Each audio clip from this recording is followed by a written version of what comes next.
You're watching KPVI News at 5. News that works for you. Good evening and thanks for watching tonight. I'm at Davenport. Now looking much further ahead, temperatures have been slightly cooler than average recently, with several warm-ups followed by lower temperatures.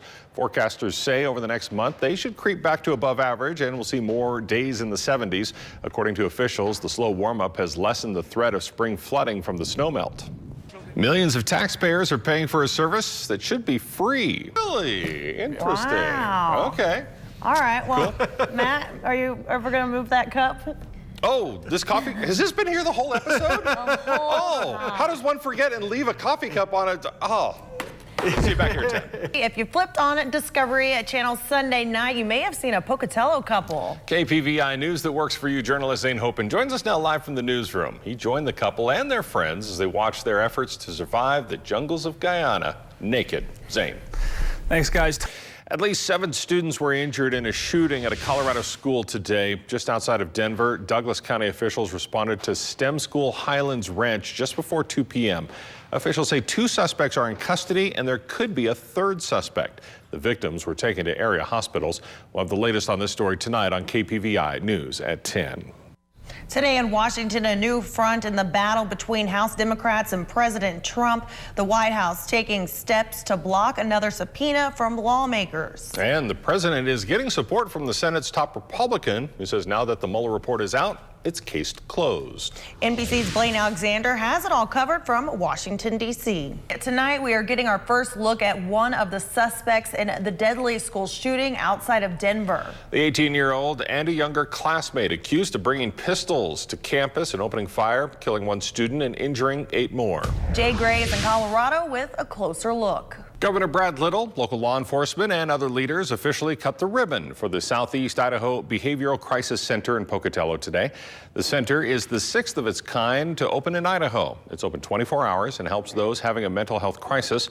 The center has been accepting patients since April 15th, and the executive director says they've already seen 50 people, most of whom walked in on their own terms. One major goal is to bring relief to the Bannock County Jail and Portneuf Medical Center's emergency room.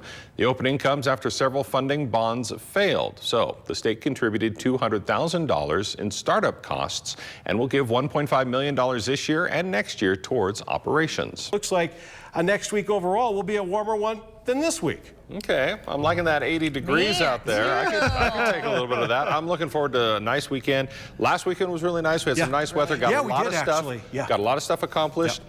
But there's even more this weekend. Yeah, more stuff to accomplish. I hear you. Funny how it just keeps getting added on to it. The list never gets shorter. Never. No, it does not. I created a new list. Oh, you did? I did. Great. All right, thanks, Doug. An Oklahoma man received a rude welcome after a snake bit him in the face last Sunday. The attack was caught on his friend's doorbell camera. Don't watch this, Doug. In Lawton. When Gerald Haywood opened the screen door, a snake. That's you awful. have to look at this. No, I am not looking. A snake that was wrapped around the porch light bit down right next. You have to look. No, I cannot. Haywood reacted appropriately by freaking out and heading to the hospital. Luckily, the snake ended up. Now here. Oh. Right there.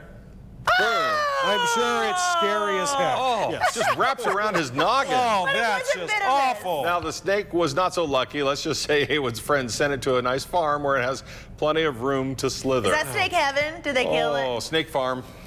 That's where Doug wishes all the snakes would go. Send them all there, yes. Oklahoma, they cut I mean, snakes aren't good for They're now wearing it as a pair of boots. Right. Or a belt. Or belts. Okay, well, some of us have been doing good this week on Brainstormers. Yeah, some how of have us, we been doing, not so Marlies? much. I haven't done very well. Oh, how the tables have turned. Oh, how they did. Hey, we had a cold one last night. We were all freezing last night. Well, on average, when do we have our last freeze of the season? Oh, I went A, mid-May. That's going to be a big old B, late May. Late May? Well, before the show began, I predicted C. Okay, all right. Let's see if that, prediction, before you even saw the question, he thought one of us C. is going to get it right. One of us is going to get it right. And 2 of us are going to get it wrong. There's Facebook. 57% said Matt Davenport. He's been doing good. And yes, he has, because he's doing good today. Call me Butter. I'm on a roll. See you back here at 10.